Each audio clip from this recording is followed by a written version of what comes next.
Hello subscribers, welcome to my YouTube channel Medit Rubina. I am Rubina Sultana.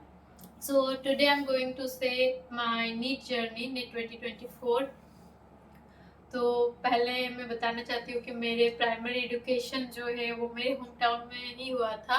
मेरे home town Naulti from West Bengal. उसके बाद मेरी 10th का result आया और फिर 10th में मैंने 638 आउट ऑफ 700 सिक्योर किया था। फिर मैं गई Al Ameen Mission for my further studies. Then वहाँ से मैंने हॉस्टलिंग किया था।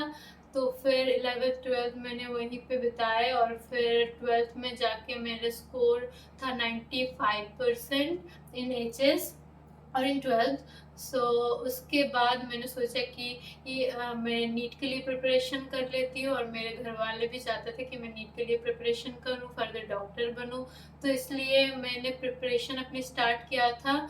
तो उसी टाइम फिर आ गया 2020 मतलब लॉकडाउन।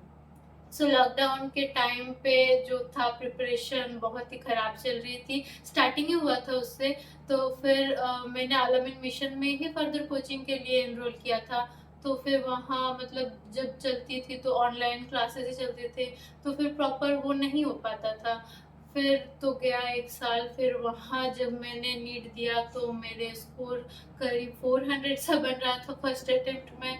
तो फिर उसके बाद मेरे पेरेंट्स ने डिसाइड किया कि मुझे कोटा भेजने के लिए।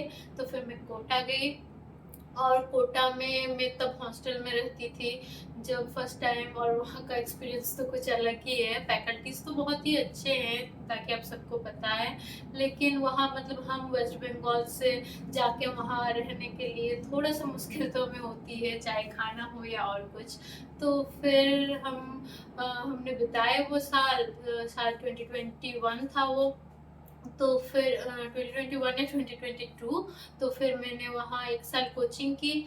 तो फिर पता नहीं उस साल क्या हुआ, एग्ज़ाम में जब नीट चल रहा था तो मेरा कुछ ऐसा हो गया, पता नहीं कुछ गड़बड़ चल रहा था, टाइम भी मैनेज नहीं हुआ, तो उस साल भी मेरा नहीं बना नीट में। फिर फर्दर मैंने फिर घर आ गई, फिर बहुत ही एक माहौल बहुत ही ख़राब हो गया था, जो कि होता ही है। 2 साल ड्रॉप ले लिया, 1 साल 2 साल। तो फिर उसके बाद फिर से मैंने सोचा कि फिर से मैं अपनी नीट के लिए करूँगी कोचिंग में। भैया ने भी बताया कि करो तुम, मेरे फैमिली में फुल सपोर्ट था कि करो, हम लोग हैं। तो फिर मैं फिर से कोटा गई, फिर से वहाँ से स्टडिंग शुरू की। फिर बीच में जो है मेरी तबीयत बहुत ही ज़्यादा बिगड़ गई थी, तो मेरी मम्मी जाके वहाँ रहती थी मेरे लिए करीब 5-6 मंथ मेरी मम्मी वहाँ रही है मेरे लिए। फिर हम लोग फ्लैट में शिफ्ट हो गए थे, फिर वहाँ पढ़ाई की। बट उस साल मेरी तबीयत बहुत ही ज़्यादा ख़राब जा रहे थे, तो फिर मैंने एग्ज़ाम दिया, फिर उस साल भी मेरा सिलेक्शन नहीं हुआ। तो फिर मेरा फिर बहुत ही मेंटली ब्रेकडाउन मेरा हो गया था। फिर जैसे कि होता है, डिप्रेस्ड भी हो गए थे सब, घर में भी सब हो गए थे बहुत ही परेशान। फिर मेरे भैया ने समझाया मुझे और बहुत ही मुझे ये बोला कि मुझे मोटिवेट किया, वही थे मेरे मोटिवेशन के सोर्स, मुझे बताया फिर ऐसे ऐसे पढ़ो, ऐसे करो, क्यों नहीं होगा, मैं अगर बिलीव है तो तुम पे खुद क्यों नहीं होगा। तो फिर मैंने सोचा ठीक है, एक बार लास्ट ट्राई तो कर ही लेते हैं। तो फिर मैं फिर से कोटा गई, मेरी मम्मी के साथ ही गई थी। तो फिर फर्स्ट में ही हमने फ्लैट से ही स्टार्ट किया था। तो फिर वहाँ रही और वहाँ के स्टडीज़ जो लास्ट में मैंने फिर अचीवर प्लस में लिया था। फिर वहाँ क्लासेस, फिर पढ़ाई बहुत ही हेक्टिक शेड्यूल में ऐसे चलता था। तो सब ठीक-ठाक हुआ, फिर एग्ज़ाम आया, फिर वो तो और ही डेंजरस माहौल रहता है। तो फिर जब हम गए, फिर एग्ज़ाम से निकले, फिर तो लगा कि हाँ, हो जाएगा इस साल, फिर आराम से। फिर मैं घर जब आई, फिर कोटा से घर आई मेरे होम टाउन में, फिर हमने कैलकुलेट किए अपने मार्क्स, तो अच्छे मार्क्स बन रहे थे। तो फिर तब तक तो लगा था सब सही चल रहा है। फिर से जब रिज़ल्ट आया तो आप सबको पता है 2024 में क्या हुआ। इतना बड़ा स्कैम हो गया। तो जिस मार्क्स से मैंने अपने टॉप कॉलेजेस किया था कि टॉप कॉलेजेस में मैं जाऊंगी, बट वो नहीं हुआ। तो फिर क्या ही, बट इसलिए मैं अपना लक बहुत गुड मानती हूँ हमारे, क्योंकि मेरे और भी सारे दोस्त थे जिनके नहीं हुए सिलेक्शन, बट मैं वेस्ट बंगाल से हूँ और फिर यहाँ का कट ऑफ भी गया करीब जनरल के लिए 636। तो मेरे मार्क्स जो थे वो थे 646।